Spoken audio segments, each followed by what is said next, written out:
A escolha de um advogado criminalista sempre é um desafio para a família e para o preso, e eu vou falar para você como funciona essa relação entre o preso, o advogado e todas as dinâmicas por trás disso. Grande parte dos presos não tem um advogado particular. Normalmente é a Defensoria Pública que faz esse trabalho, os advogados dativos, enfim, eu coloco aí que pelo menos a cada 100 presos, talvez ali sendo muito generoso, 20% consiga pagar um advogado criminalista. Como é, então, a relação entre o preso e o advogado? Eu vou agora trabalhar a primeira linha do preso. Como é que é o atendimento? O preso, normalmente, ele recebe ali a notificação pelos funcionários, que o funcionário passa para o setor, né? Então, o setor vai ali, por exemplo, o Pedro tem atendimento com advogado. O setor recebe essa informação, vai até a cela do Pedro, pega ali a matrícula dele, o nome completo, e ele vai passando por todo aquele procedimento. Então ele sai do pavilhão, depois ele vai passando pela radial, até chegar no parlatório. O parlatório é o lugar onde o preso aguarda, porque normalmente ele sai num horário do pavilhão, depois fica numa sala aguardando, e depois ele entra nesse parlatório para poder conversar com o seu advogado. Então há todo um procedimento. Sai da cela, depois da cela ele sai do pavilhão, passa pela radial, depois ele vai ficar numa sala onde é o atendimento com o advogado. Muitas pessoas até pensam que, por exemplo, é como se fosse nos filmes, né? O advogado senta numa mesa, o cliente dele senta na frente dele, eles começam a trocar ideia. E assim, aqui já vai a primeira reflexão a respeito desse tema. Hoje, como advogado criminalista e numa figura diferente, porque eu já tive a experiência de fazer todo esse processo, ou seja, sair da cela, pavilhão e até o meu advogado para me defender naquela ocasião, hoje eu faço totalmente o inverso. Então daqui a pouco eu vou falar como é que é a rotina do advogado para entrar na unidade prisional.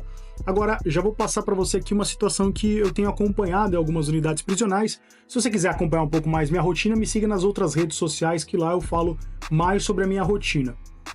Tem um grande problema. Ser advogado criminalista, principalmente em São Paulo e no Brasil, é você estar numa situação muito complicada. Por quê? Porque, por exemplo, o parlatório, dependendo da penitenciária do CDP, é terrível, cara, é terrível. É um parlatório que muitas vezes é muito difícil de você ouvir o seu cliente. Se tiver cheio, então, nossa, fica uma coisa insuportável, que são várias pessoas falando. São os presos falando, os advogados falando, e em algumas ocasiões você não consegue nem ouvir direito. Tem alguns outros parlatórios que você não consegue ver o seu cliente, porque existe ali uma limitação visual. E, cara, não tem um padrão. Eu acho até que a OAB comete uma falha muito grande nesse sentido, porque deveria ser um pouquinho mais tranquilo. Por exemplo, você conseguir ver o seu cliente. Tem penitenciárias que é tranquilo. Tem penitenciárias, por exemplo, que eu já fui, que, nossa, você consegue conversar de boa. Um espaço legal, assim, para você ver e tudo mais. Um exemplo foi na penitenciária feminina que eu fui recentemente, lá na Zona Norte de São Paulo, que fui atender uma cliente lá, e o parlatório de lá, porque lá era masculino antes, né? Depois se tornou feminino. Lá era muito bom para trocar ideia, porque tinha uma abertura boa, tinha um bom espaço visual para você conseguir ver a pessoa. Tem outros, por exemplo, que é bem pequenininho assim, ó, para você olhar o cara e é escuro lá dentro.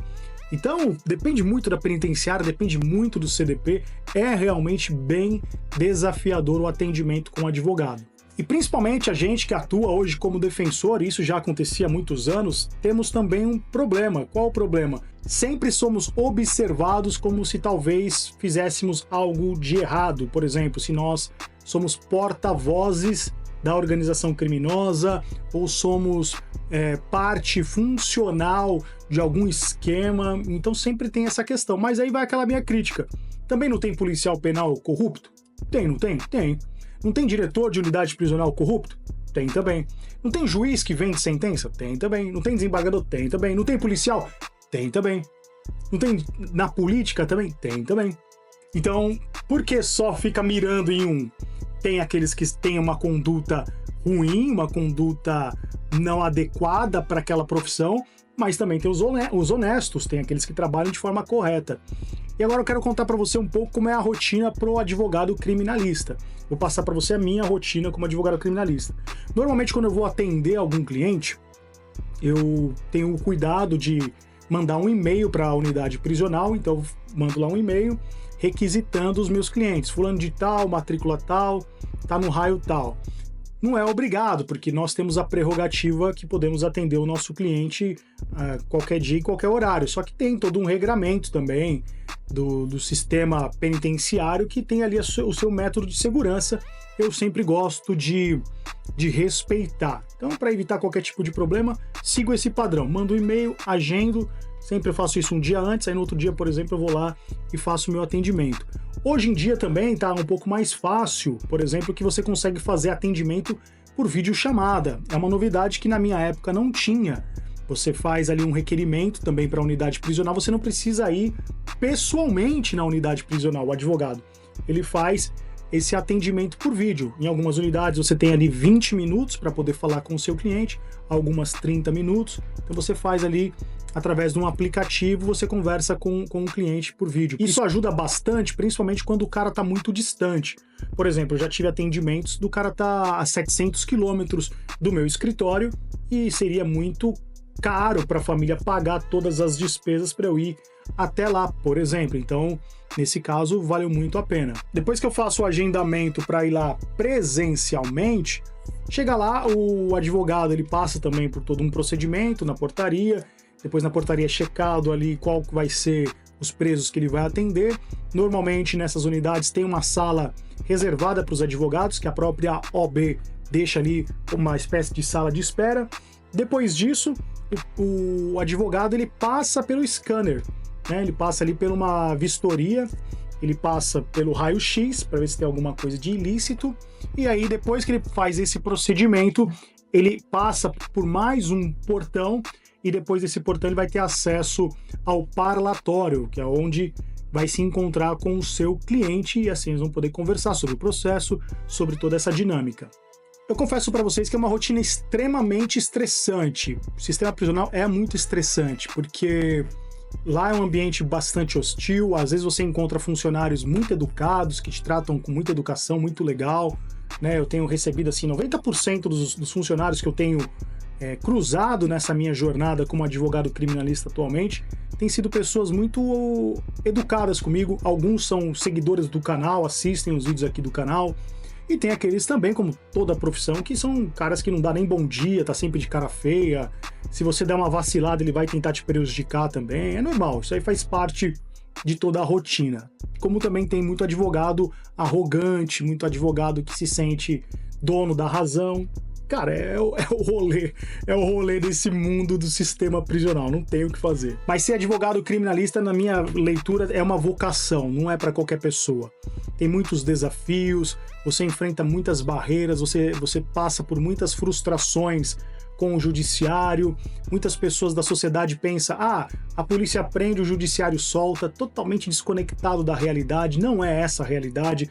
Hoje, na audiência de custódia, os juízes prendem muito mais. Para você quebrar uma prisão preventiva é muito difícil. Muitas vezes o juiz não lê nem a defesa, condena o cara assim com poucas provas. Se tiver dúvida, condena. A dúvida prevalece para o réu, mas na prática a dúvida vai sempre gerar uma condenação. Então é muito complicado viver esse universo, porque muitas vezes você faz um bom trabalho, tem bons colegas advogados que fazem bom trabalho, e na prática são coisas que acontecem que gera muita revolta mesmo. Mas eu continuo aqui como uma voz tentando provocar uma reflexão sobre esse tema. Conhecia como funcionava essa relação entre cliente e advogado? Espero ter esclarecido um pouco essa dúvida aqui para você no canal. Se não, deixe seu comentário para a gente poder conversar mais um pouco. Eu sou Arquimedes Nicastro e esse foi mais um Papo Reto. Muito obrigado pela sua atenção e até nosso próximo encontro.